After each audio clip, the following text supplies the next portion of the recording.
सहस्रयुगपर्यन्तम् अहर्यद्ब्रह्मणो विदुः रात्रिं युगसहस्रान्तां ते होरात्रविदो जनाः अव्यक्ताव्यक्तयः सर्वाः प्रभवत्यः रागमे रात्र्यागमे प्रलीयन्ते तत्रैवाव्यक्तसंज्ञके भूतग्रामः स एवायं भूत्वा भूत्वा प्रलीयते रात्र्यागमे वशः पार्थ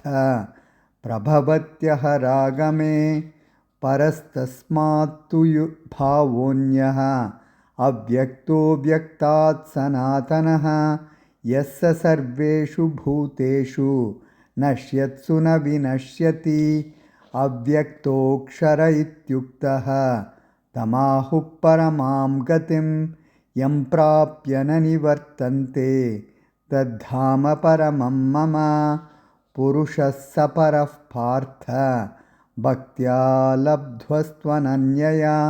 यस्यान्तस्थानि भूतानि येन सर्वमिदं ततं यत्र काले त्वनावृत्तिम् आवृत्तिं चैव योगिनः प्रयाता यान्ति तं कालं वक्ष्यामि भरतर्षभ अग्निर्ज्योतिरः शुक्लः षण्मासा उत्तरायणं तत्र प्रयाता गच्छन्ति ब्रह्मविदो जनाः धूमो रात्रिस्तथा कृष्णः षण्मासा दक्षिणायनं तत्र चान्द्रमसं ज्योतिः योगी प्राप्य निवर्तते शुक्लकृष्णे गतिः ह्येते जगतः शाश्वते मते एकया यात्यनावृत्तिम् अन्यया वर्तते पुनः नैते श्रुति पार्थ जानन् योगी मुह्यति कश्चन